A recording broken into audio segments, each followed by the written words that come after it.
Hollow Knight fans were in for quite a surprise at Gamescom 2025, learning that they were mere days away from playing a much-awaited sequel to Team Cherry's beloved platformer that took the world by storm back in 2017.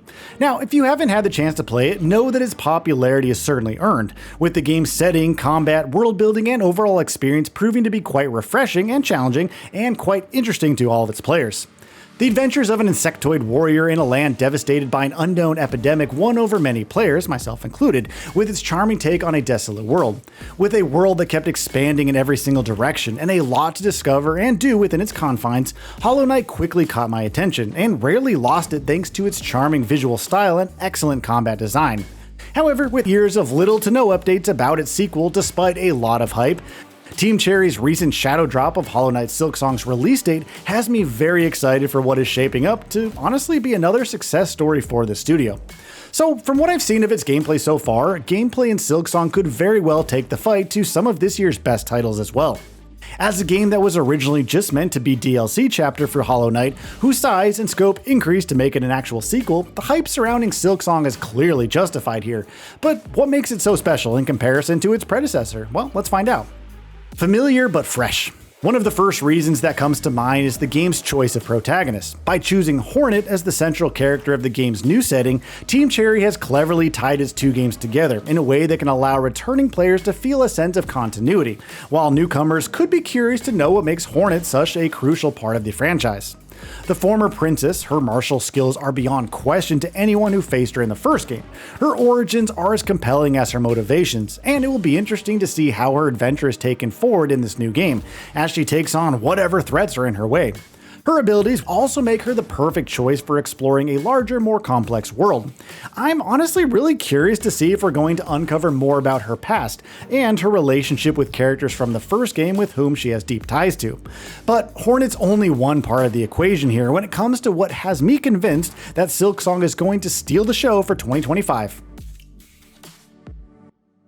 New fights to face. Hollow Knight's excellent combat mechanics were made even better by the enemies its players were using them against. There was a staggering variety to some of the enemies that the Knight faced down in the first game, and some truly creative enemy designs that pushed my skills to the limit more than once, and probably more than twice, thanks to their clever designs and intuitive use of the environment during those epic battles. Silksong seems poised to cleverly build on that key strength, and it's a decision that could spell out very good news for this upcoming title. Farloom is set to house more enemy types, bosses, and benches for Hornet to discover, spread out over a world that is also significantly larger than the one that came before it, which, mind you, is pretty large. It's a sequel where ambition has been carefully balanced against insightful explorations of everything that was great about the previous title, and Team Cherry's excellent designs and visual style are sure to keep things very engaging in some meaningful ways. Hornet's speed and agility, showcased in certain gameplay demos, already point towards a more refined, offense-based combat loop that encourages an aggressive approach even more so than the original game. With specific mechanics being tweaked to encourage a more approach from its players, Silksong has the potential to overtake its predecessor in ways that even the most diehard Hollow Knight fan might not have expected. But the core design philosophies that made exploring Hollow Knight such a treat continue to underline this new game. Simply tweaking the way they are executed this time around makes me believe that Hollow Knight Silksong could very well be the culmination of a journey that Team Cherry started years ago. But wait, there's honestly a lot more. Balancing continuity and change. Yet another reason why I'm absolutely stoked to play Silksong is the manner in which Team Cherry has tweaked its systems to present a more refined experience. Take the new rosaries for example. Replacing Geo from the previous game, you collect them from defeated enemies, only to lose them in the event of your defeat. That's now a fairly old way of punishing defeats that has found its footing in many great titles today. But Team Cherry has added a twist to that particular tale, adding in a mechanic in which using a string to tie your rosaries together prevents you from losing them when you die. Now, on its own, that might seem like a fairly uninspired way to attract players who worry that their skills may not let them enjoy the experience in its entirety, but when you consider the larger world and improved enemy roster, it's a change that signifies a more balanced approach to character progression, presenting a challenge while also mitigating a lot of the frustration that could arise from having to redo difficult segments in a world that's as large as Farloom.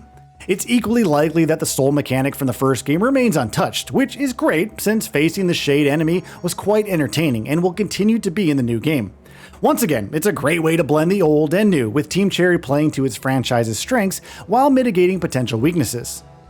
The shell shards are another intriguing addition. They're slated to be upgrade mats to be used on crests and tools, which might be Silksong's version of the equipable perks that we got to see in the first game. Team Cherry has made these items craftable now, and if my guesses are correct, which I don't know, we'll see, that could give players a lot of control over their actual build. If the game allows respeccing via the use of shell shards, it could mean that Hollow Knight Silksong could feature a build variety that puts the 2017 title on the back foot, allowing players to have more ways to adapt to any given situation. That's another win when factoring in the new enemy types and bosses, many of which might need a respec or two before you get it right. All of that so far has me quite excited for Silksong, and the best part about my optimism for the title is that I'm not alone. A community of fans. The importance of Hollow Knight's success cannot be overstated when analyzing the hype surrounding Silksong in the long run-up to its release. With that being said, the game has received a lot of positive attention every time it made a public appearance, with E3 2019 being a great example of this. Reactions to a playable demo of the game echoed many of the sentiments that I've expressed here, with a lot of praise directed towards the manner in which the game improved on what came before it in meaningful ways that directly impacted how the experience felt to its players. It was arguably why the game received the most anticipated game at the 2021 edition of the Unity Awards, and is perhaps why it received similar feedback to E3 2019 at Gamescom 2025. It's pretty evident that Team Cherry has used the intervening years to add polish to an already refined experience, making Silksong a potential benchmark in visual and graphics quality, in addition to a solid gameplay loop. With the game sitting on the wish list of around 4.8 million users on Steam, it's clear that it has garnered a lot of hype among players, and with a $20 price tag making it all the more accessible, it's clear that Team Cherry has taken a very comprehensive look at the value proposition they aim to deliver with Hollow Knight Silksong. Considering that the game is going to be bigger than the original title, and perhaps take longer to beat, with multiple endings potentially making a return here, Silksong is going to be quite the entertainer at a price point that would absolutely justify its presence among 2025's greatest hits. While I'm always cautious around games that generate this much hype prior to their release, I think it's pretty darn safe to say that Silksong could recapture the magic of its predecessor and build on it in ways that make the new title all the more special. Now, of course, we'll have to wait and see if all the fuss was worth it, but I just know that it's going to be quite the entertainer, and perhaps the greatest performer of the year.